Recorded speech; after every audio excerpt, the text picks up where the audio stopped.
Columbina is confirmed to be a moon deity, specifically one worshipped by the Frost Moon Scions. This video is going to focus entirely on her, closely analyzing her words and her presence, because they might reveal a lot about what's really going on in Nod-Krai. First, let's break this all down. Who exactly is Columbina?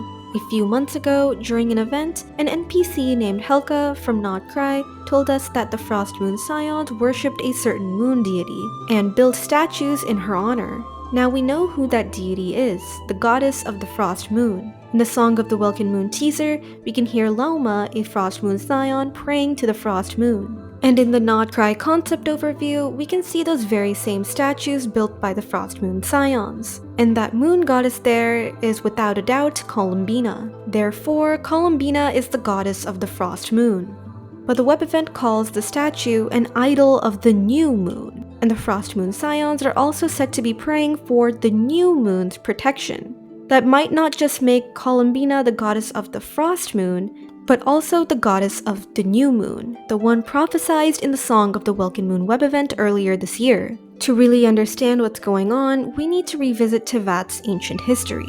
The moons were created by the dragons, using secret source technology, specifically by the Dragon King Nibelung, before the arrival of the heavenly principles. The moon goddesses likely originate from or are deeply connected to the dragons, as it was Nibelung who gave them the will and authority to govern the night sky. Here's where it gets a little bit more interesting. The Nod-Krai Concept Overview says that the dragons attempted to create another moon, but failed, and the remnants of the failed moon fell into the sea and became a refuge for the exiles of the far north. A strong theory from this is that those fragments of the failed moon landed in the waters of Nod-Krai, and those exiles were the Frost Moon Scions, the descendants of Hyperborea after its fall. So from these failed moon fragments, the Scions now seek the rise of a new moon. The Frost Moon Scions must surely be aware that the Frost Moon is dying, and with the other two moons already destroyed, these remnants may have reignited their hope that the world, their goddess, and their legacy can be saved. So now let's look at Columbina's words in the Song of the Welkin Moon teaser. In the water, the future mirrors the past. The veil of lies is slipping. The moon's fall is nigh. This line suggests that she may possess some kind of foresight, perhaps using water to glimpse the future, and that some history might be repeating itself. But what past is being mirrored right now? To understand the Veil of Lies Columbina mentions, we turn to the finale of the Deep Gallery's artifact set. It explains that the angels wove a veil for the ruler of the firmament, delivering sacred revelations to all the realms. These revelations became the foundation of truth under the heavenly principles. But that veil has fallen once before. When the Voyager arrived in Tevat, in the ancient civilization of Hyperborea, he met the first angel. After hearing the truth of the cosmos from the Voyager, she fell in love with him, and betrayed the heavenly principles. As seen in Skirk's signature weapon, Azure Light, she also encouraged her other fellow angels to join her in rebellion, repeating the same language of the veil, this time being torn apart. The moment shall come when the ruler who stands against love is shaken, and once the veil is sundered and torn, a new day over this land shall dawn. But what followed was Hyperborea's destruction through the divine nail, and Nibelung, having returned corrupted by forbidden knowledge after his journey from beyond Tevat, renewed the war of vengeance against the heavens, two of the moons being destroyed in the ensuing war. If history is repeating, it means that the final moon, the Frost Moon, is next. And Columbina says so herself. If it's gonna happen the way it did in the past, the Frost Moon will likely fall in a similar way, due to war. A rebellion. And all signs suggest that Nod-Krai is bracing for precisely that. All of the Fatui Harbingers are gathering in Nod-Krai, and even a certain research lab of theirs is forging quote-unquote rebellious designs that even their own soldiers are ignorant of. Varka, the Grand Master of Mondstadt, has brought 80% of the Knights of Favonius with him, almost as if he's expecting some kind of large-scale militant conflict. The Frost Moon Scions are also preparing a rebellion, and Nicole warns that beyond the moonlight's reach, an ancient shadow brandishes its hunting claws, taking aim at the stars. This ancient shadow could be an allusion to Nibelung, the one whose very war destroyed two of the moons. Even in the web event, the same language regarding the tearing of a veil returns in a panel about the abyss. The pitch-dark withering tide whispers amidst the silence of the frigid night, awaiting its moment to rend the ever-thinning veil.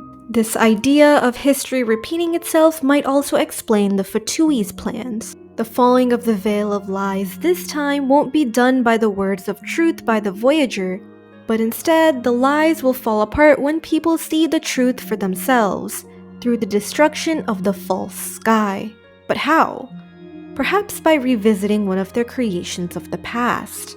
At the end of the teaser, we see Wanderer, and in the water's reflection, his former self, the Balladeer. Just like Columbina said, in the water, the future mirrors the past. He was once used by Dottore and the Fatui in Sumeru to create a mechanized god, powered by the electro-gnosis, but Dottore himself said that it was just an experiment. Now, in Nod-Krai, which seems to be the home of Dottore's new laboratory, they might be attempting the real version, this time powered by the moon's energy. That could be why the Frost Moon Scions are rebelling. The Fatui are extracting power from their goddesses' statues, and perhaps even the fallen moon fragments. But there's only two things that could handle such power: the moon goddess herself, or a secret source core, the very technology that was used to create the moons. The idea of the Fatui using secret source technology might make a lot of sense, all because of the presence of Sandrone, the marionette. Sandrone is a harbinger said to be engrossed in her research of automatons. And guess what? The ancient dragons made tons of them. And according to Helka, a lot of those robot remains are in fact in Nod-Krai. And we see her in what's called the Kuvaki Experimental Design Bureau. Kuvaki may be a reference to moon spirits in Finnish mythology. Moon spirits in Nod-Krai could be the Frost Moon Scions. Also, if you did all of your Natlan exploration, you may have found a letter left behind by a Fatus, saying that he was instructed to go study the Kuvaki, and that the Lord Harbinger specifically requested that he take charge of that research. This feels a lot like that they're not just building something there, but also researching or experimenting on a particular group, the Frost Moon Scions. This could also be yet another reason the Frost Moon Scions are rebelling, so that Dottore can stop turning their people into his test subjects. If the Fatui are trying to build something using the moon's powers, and doing some not so nice things to the Frost Moon Scions, that might explain why they want to remove Columbina from Nod-Krai, as we heard at the end of the God's Limits teaser, most likely out of fear that as their goddess she may try to interfere. Another reason they may want her out of Nod-Krai is that her very presence could affect whatever mechanisms are in that research facility. In the 5.8 trailer, we heard that Ineffa's very presence is making the secret source automatons behave strangely. This is likely due to Ineffa having a secret source core that's able to affect things of similar composition around her. Similarly, Columbina, being the Frost Moon goddess, may be able to mess with whatever the Fatui are doing, assuming that they're using the moon's power. After all, moon power and secret source technology may not be so different given their origins. So the Fatui are obviously up to something, and Columbina's role in all of this is yet to be seen. So let me know your thoughts and theories in the comments, and consider subscribing. Thank you for watching.